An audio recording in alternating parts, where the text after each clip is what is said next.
Good morning student. देखिए आज हम अपना एमएससी फाइनल जो क्लास है उस एमएससी फाइनल का जो टॉपिक है अपने अब तक 8.1 जीन डिफरेंसेशन में 8.2 और 8.3 यानी हमने 8वीं जो यूनिट है 8 यूनिट है वो कंप्लीट कर चुके हैं।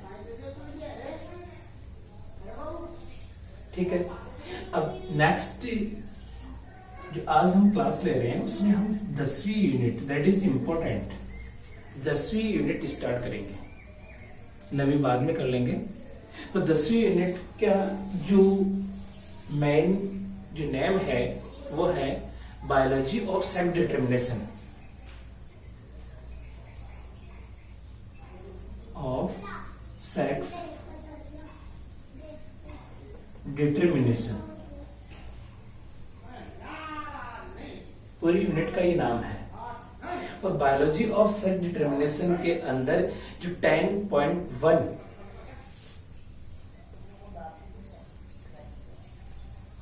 जो टॉपिक है वो है क्रोमोसोमल सेक्स डिटरमिनेशन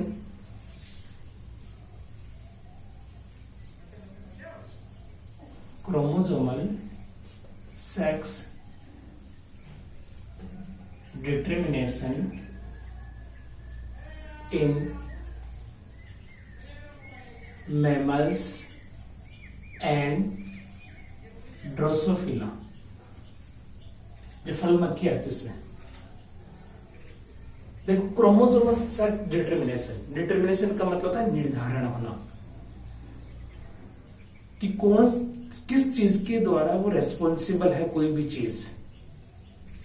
यहां पर हम बात करते हैं 10.1 में सबसे पहले chromosomal sex determination in mammals की बात करेंगे, उसके बाद में हम ड्रोसोफिला की बात करेंगे। तो मैमल्स सबसे पहले जो हमारा पार्ट है वो है chromosomal sex determination in mammals.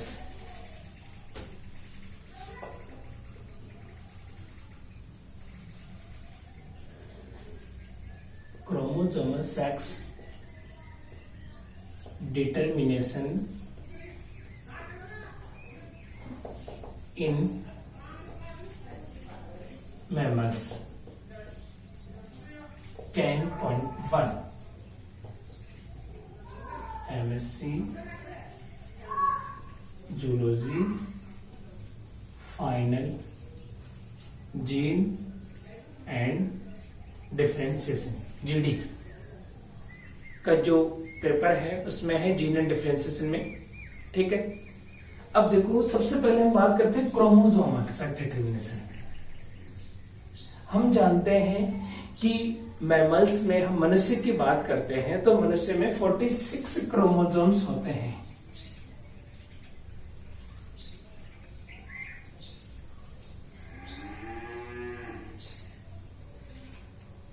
इनमें 22 प्लस 1 यानी 22 प्लस 1 पेयर्स प्रेजेंट होते हैं। 23 जो ये 23 नंबर का जो क्रोमोसोम पेयर होता है, ठीक है, उसे बोलते हैं हम सेक्स क्रोमोसोम।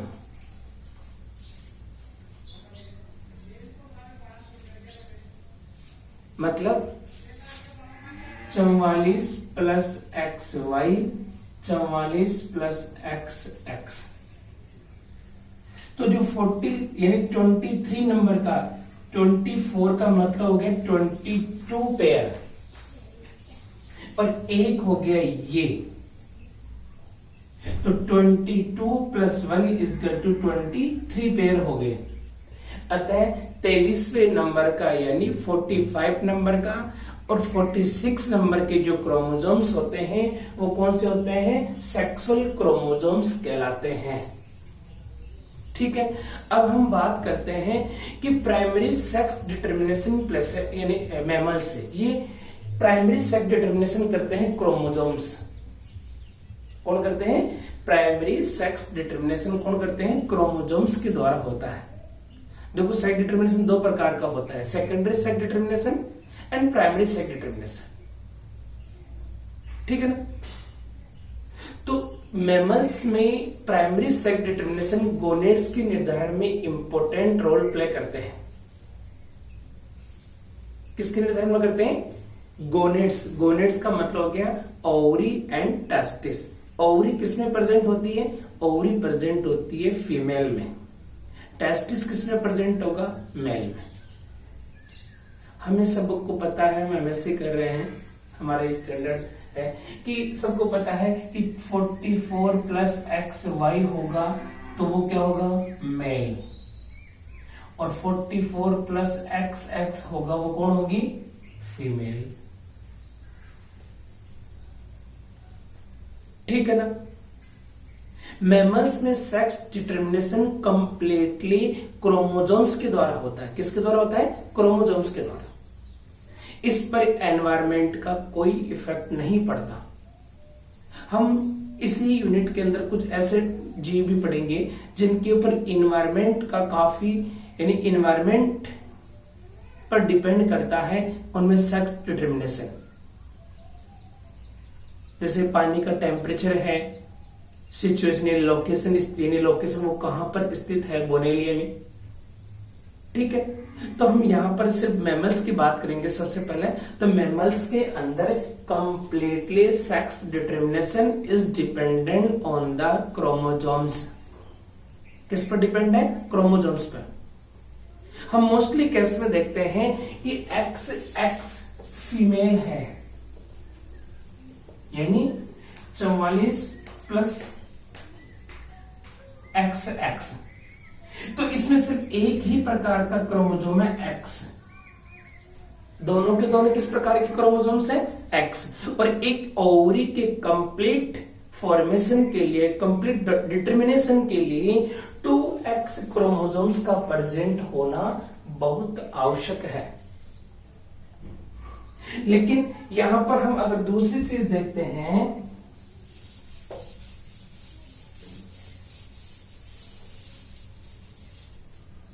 कि 44 प्लस XY ये क्या होगा? मेल। तो इसमें दो प्रकार के क्रोमोसोम हैं, एक X है और एक है Y। कितने क्रोमोसोम्स हैं? 2 क्रोमोसोम्स हैं। एक X क्रोमोसोम्स है और एक Y क्रोमोसोम्स है। अतः हम कह सकते हैं कि X क्रोमोसोम्स की संख्या कितनी है यहां पर सेक्सुअल क्रोमोसोम्स में? 1। तो दूसरा कौन सा हो गया? Y chromosomes. अतः यहां पर Y क्रोमोसोम्स ही मैमल्स के अंदर सेक्स डिटर्मिनेशन के लिए रेस्पॉन्सिबल होता है, ठीक है।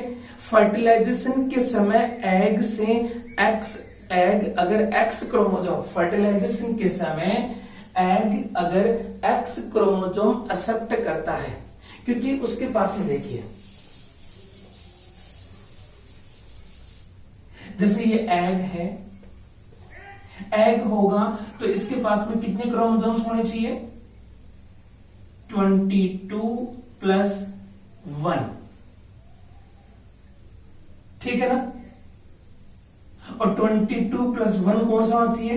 X, क्योंकि इसके तो दोनों के दोनों, अभी मैंने लिखवाया ना कि 44 प्लस XX ये होगी फीमेल। हमेशा ध्यान रखना, हमेशा फीमेल कैंडिडेट जो एग प्रोडक्ट करती है उसमें 22 प्लस, क्योंकि वो N गैमेट्स होते हैं, वो क्या होते हैं? N गैमेट्स होते हैं, युग्मक होते हैं वो, ठीक है ना। उसमें 22 क्रोमोसोम्स तो होते हैं ऑटोसोम्स, अलैंगिक, और एक क्रोमोसोम्स होता है, वो होता है सेक्सुअल क्रोमोसोम्स, और वो कौन सा होता है? X क्रोमोसोम ही होता है हमेशा फीमेल के एग में। अगर यही कैंडिडेट ये एग है और इस कैंडिडेट का 22 प्लस अगर Y क्रोमोसोम से अगर फर्टिलाइजेशन होता है, किससे फर्टिलाइजेशन होगा? ये मान लो स्पर्म है, तो प्रोडक्ट के रूप में क्या बनेगा, 44 plus X Y male, 44 plus X Y male, ठीक है ना। और अगर बाई चांस स्पर्म के अंदर ये जो मैंने अभी बताया Y की जगह पर, किसकी जगह पर, Y की जगह पर यहां पर अगर X क्रोमोजोम है तो 22 इस एग के अंदर भी X क्रोमोजोम है और स्पर्म के अंदर भी X क्रोमोजोम है, तो प्रोडक्ट क्या बनेगा, 44 प्लस XX और क्या बनेगी, ऑफ स्प्रिंग फीमेल।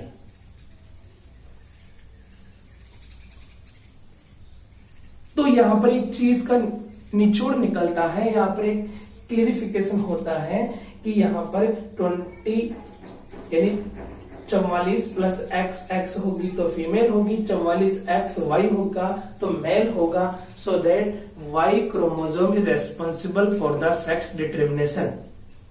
कौन से, Y chromosome is responsible for the sex determination. तो देखिए हम एक चीज इसमें नोटिस करते हैं कि जो वाई क्रोमोजोम्स हैं ये एक सेक्स डिटर्मिनेशन फैक्टर की तरह वर्क करता है। किसकी तरह वर्क करता है, सेक्स डिटर्मिनेशन फैक्टर की तरह। अब जो वाई क्रोमोजोम्स है इसके ऊपर कुछ ऐसे जीन प्रेजेंट होते हैं जो क्या करते हैं, क्रोमोजोम्स के डिटर्मिनेशन यानी सेक्स के डिटर्मिनेशन के लिए रेस्पॉन्सिबल होते हैं, ठीक है। अगर वो जीन प्रेजेंट है वाई क्रोमोजोम्स की अंदर तो वो इजी वे के अंदर टेस्टिस का फॉर्मेशन करते हैं, ओवरी की जगह टेस्टिस का फॉर्मेशन करते हैं। वाई क्रोमोजोम पर जो जीन प्रेजेंट होते हैं वो टेस्टिस डिटर्मिनेशन फैक्टर कहलाते हैं और टेस्टिस डिटर्मिनेशन फैक्टर को ही वो कोड करते हैं, अर्थात यह फैक्टर गोनेड्स को ओवरी के स्थान पर टेस्टिस में चेंज कर देते हैं। अब कौन सा जीन है, ठीक है, उसकी बात करते हैं, ठीक है। तो एक जीन होता है SRY, देखिए यहां पर एक जीन कौन सा होता है, SRY जीन।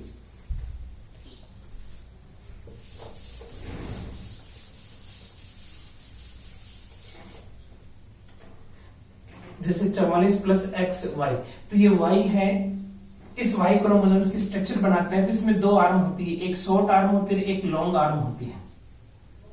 2 आर्म है, एक शॉर्ट आर्म है और एक लॉन्ग आर्म है। इस यह शॉर्ट आर्म और यह है लॉन्ग आर्म। इस शॉर्ट आर्म के ऊपर एक जीन प्रेजेंट होता है जिसका नाम है SRY जीन। कौन सा जीन है, SRY जीन। यहां पर इसके अंदर प्रेजेंट है SRY जीन और ये सिर्फ और सिर्फ कहां प्रेजेंट करता है, शॉर्ट आर्म पर, वाई क्रोमोसोम्स की शॉर्ट आर्म पर। इस टिप के, ये टिप है इसकी शॉर्ट आर्म की, इस टिप के नीचे मतलब 3500 बेस पेयर के नीचे की तरफ, ऊपर टॉप से 3500 बेस पेयर के नीचे की तरफ SRY जीन प्रेजेंट होता है। लगभग यहां पर मान लीजिए SRY की लोकेशन है ये, ठीक है ना। तो वाई क्रोमोजोम्स के अंदर शॉर्ट आर्म, कौन सी आर्म, शॉर्ट आर्म के अंदर टॉप से यानी टिप पॉइंट से 3500 बेस पेयर नीचे की तरफ एक जीन प्रेजेंट होता है SRY जो टेस्टिस के डिटर्मिनेशन के लिए रेस्पॉन्सिबल होता है और इसी के द्वारा टेस्टिस डिटर्मिनेशन होता है, सेक्स डिटर्मिनेशन होगा, ठीक है। देखो कैंपेन और को वर्कर थे, उसने 1991 में एक एक्सपेरिमेंट किया था, ठीक है। उसने क्या किया, 1400 बेस पेयर की एक सीक्वेंस थी डीएनए की, क्योंकि जीन किससे मिलकर बने होते हैं, डीएनए से। कैंपेन और उसके साथियों ने एक एक्सपेरिमेंट किया कि 1400 बेस पेयर की एक जीन सीक्वेंस थी, डीएनए सीक्वेंस थी, उसको लिया और SRY जीन में इंक्लूड किया। किसमें इंक्लूड किया? SRY जीन में। और इसको फर्टिलाइज माइस के जाइगोट में के न्यूक्लियस में माइक्रो इंजेक्ट किया। उसने क्या देखा, अगर XX फीमेल में यदि SRY जीन जो यहां पर प्रेजेंट है, इसको अगर इस फीमेल के अंदर हम इंजेक्ट कर दें तो इसमें टेस्टिस का निर्माण तो होगा। किसका निर्माण होगा? टेस्टिस का फॉर्मेशन तो होता है, टेस्टिस का डेवलपमेंट होगा। उसके अलावा मेन असेसरी ऑर्गन पेनिस का डेवलपमेंट भी होगा। मेन असेसरी जो ऑर्गन होता है उसका फॉर्मेशन भी होगा, पेनिस का फॉर्मेशन भी होगा, लेकिन फंक्शनल स्पर्म का फॉर्मेशन नहीं होगा। इसका कारण क्या है? क्योंकि दूसरा X क्रोमोसोम प्रेजेंट है यहां पर। कौन सा क्रोमोसोम प्रेजेंट है? दूसरा X क्रोमोसोम। जबकि क्योंकि हमने किस में ट्रांसफर किया है? 44XX में। जबकि मेल क्या होता है? 44XY। कितने क्रोमोसोम है X यहां पे? 1। जबकि यहां पर कितने प्रेजेंट है? 2। हमने जबरदस्ती सिर्फ किसको इंजेक्ट किया है यहां पे? SRY जीन को। किसके लिए? कि पेनिस का फॉर्मेशन हो, टेस्टिस का फॉर्मेशन हो, लेकिन डेवलपमेंट तो हो गया, लेकिन इस दूसरे X क्रोमोसोम्स की प्रेजेंस के कारण टेस्टिस में स्पर्म का प्रोडक्शन यानी स्पर्म बन तो जाएंगे लेकिन फंक्शनल स्पर्म नहीं बनेंगे, अतः वो स्थिर रहेगा। अतः हम कह सकते हैं क्योंकि Y क्रोमोसोम्स का होना जरूरी है और Y क्रोमोसोम के साथ में एक X क्रोमोसोम ही प्रेजेंट रहेगा। अगर दूसरा X क्रोमोसोम प्रेजेंट है और Y क्रोमोसोम का SRY जीन भी अगर उसमें है तो टेस्टिस भी बनेगा, असेसरी सेक्सुअल ऑर्गन भी बनेंगे मेल के, लेकिन फंक्शनल स्पर्म का फॉर्मेशन नहीं होगा। कुल मिलाकर बात यह है कि Y क्रोमोसोम के अंदर SRY जीन प्रेजेंट होता है जो सेक्स डिटरमिनेशन के लिए रेस्पॉन्सिबल होता है। ठीक है ना? तो ये देखो एक चीज और सामने आती है अपने, अभी मैंने आपको बताया कि यहां पर SRY जीन हमने ट्रांसफर कर दिया, इंजेक्ट कर दिया, लेकिन टेस्टिस का डिटरमिनेशन तो हो गया, लेकिन फंक्शनल स्पर्म का फॉर्मेशन नहीं हुआ। इससे हम क्या कह सकते हैं? अर्थात we can say that SRY is major gene on the Y chromosomes for testis determination, यानी SRY एक मेजर जीन है, बड़ा जीन है, किसके ऊपर? Y क्रोमोसोम्स के ऊपर, जो किसके लिए रेस्पॉन्सिबल है? टेस्टिस डिटरमिनेशन के लिए मैमल्स में। लेकिन दैट इज नॉट सफिशिएंट, ये एक सफिशिएंट जीन नहीं है for the development on the mammalian testis, complete development के लिए रेस्पॉन्सिबल नहीं है। अतः कुछ ना कुछ दूसरे जीन भी इसमें इंक्लूड होते हैं जिससे कंप्लीट एक टेस्टिस का फॉर्मेशन हो, टेस्टिस का डेवलपमेंट हो, फंक्शनल स्पर्म का फॉर्मेशन हो।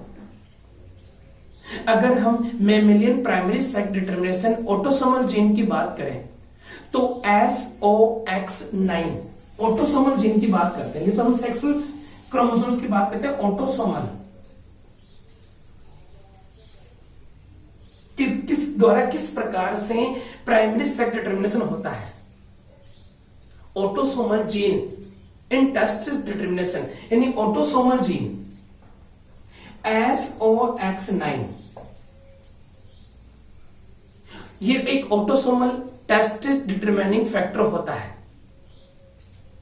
SRY एक ट्रांसक्रिप्शन फैक्टर होता है जो एक जेनेटिक रिज में जीन एक्सप्रेशन करवाता है। जेनेटिक रिज क्या होता है, जैसे मान लो ये कोई चीज है, यहां पर मान लो कि यहां पर टेस्टिस बनेगा तो छोटा सा उभार बनता है, और इस उभार को क्या बोलते हैं, जेनेटिक रिज। और इस उभार के अंदर जीन को एक्सप्रेस करने का वर्क कौन करवाता है, कौन करवाता है, SRY, एक ट्रांसक्रिप्शन फैक्टर है। ये कौन सा फैक्टर है, SRY, एक ट्रांसक्रिप्शन फैक्टर की तरह वर्क करता है। इसी टाइप का जीन ह्यूमन में भी प्रेजेंट होता है, जिसे SOX9 कहते हैं। SOX9 एक प्यूटेटिव ट्रांसक्रिप्शन फैक्टर होता है, और उस प्यूटेटिव ट्रांसक्रिप्शन फैक्टर को एनकोड करता है, जो होमबॉक्स पर पाया जाता है। किस पर पाया जाता है, होमबॉक्स। वे इंडिविजुअल, कौन से इंडिविजुअल, वे इंडिविजुअल जिनमें इस जीन की फंक्शनल कॉपी नहीं पाई जाती, किसकी, SOX9 की फंक्शनल कॉपी अगर नहीं पाई जा रही है तो उनमें कॉम्प्रोमाइसिस, एक डिजीज उत्पन्न होती है, ठीक है ना।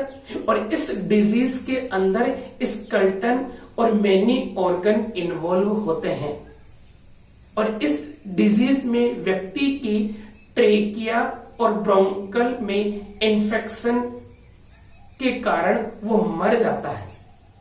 ब्रोकिया, ठीक है, और ट्रेकिया और ब्रोंकल इंफेक्शन के कारण उस व्यक्ति की क्या हो जाती है, मृत्यु हो जाती है, ठीक है। और इस इंफेक्शन में, इन्फेक्टेड पर्सन में 75% मेल इन फीमेल होती है। इससे क्लियर होता है कि ये essential for the testis determination, किसके लिए रेस्पॉन्सिबल होता है, essential for the testis determination.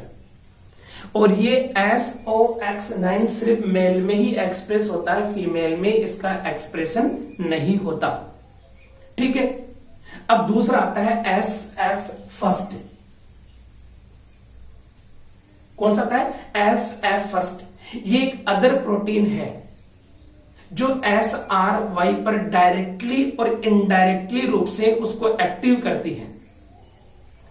SF first एक प्रोटीन है जो SRY जीन, इस SRY जीन को डायरेक्टली और इनडायरेक्टली क्या करती है, एक्टिव करती है। ये ट्रांसक्रिप्शन फैक्टर SF फर्स्ट कहलाता है, ठीक है। और ये लीडिंग सेल्स पर वर्क करता है। किस पर करता है, लीडिंग सेल्स, टेस्टिस में जो लीडिंग सेल्स होती है उन पर वर्क करता है, और उन जीन को कोड करता है जो टेस्टोस्टेरोन पाथवे में काम आते हैं। क्योंकि लीडिंग सेल्स किसका फॉर्मेशन, सिक्रेशन करती है, टेस्टोस्टेरोन हार्मोन का सिक्रेशन करती है, और उनको उनके अंदर ये पाया जाता है, ठीक है। और वहां पर टेस्टिस, यानी टेस्टिस के अंदर टेस्टोस्टेरोन हार्मोन के सिक्रेशन के लिए रेस्पॉन्सिबल होती है। अगर हम माइस में से इस SF फर्स्ट जीन को डिलीट कर दें, हटा दें, तो माइस विदाउट एड्रिनल ग्लैंड और गोनेड्स के ही डेवलप होंगे। क्या होंगे, माइस विदाउट एड्रिनल ग्लैंड और गोनेड्स के ही डेवलप होंगे, ठीक है। तो हम कह सकते हैं कि SRY जीन अकेला, खुद अकेला ही रेस्पॉन्सिबल नहीं होता कंप्लीट टेस्टिस की डिटर्मिनेशन के लिए।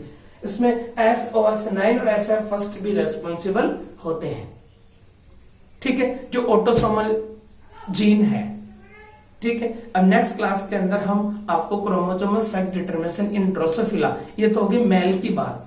कुल मिलाकर बात यह है कि Y जीन के ऊपर, Y क्रोमोसोम्स के शॉर्ट आर्म के ऊपर SRY जीन भी रेस्पॉन्सिबल होता है, और इसके अलावा ऑटोसोमल कुछ जीन्स होते हैं वो भी रेस्पॉन्सिबल होते हैं। नेक्स्ट क्लास में हम ड्रोसोफिला की बात करेंगे।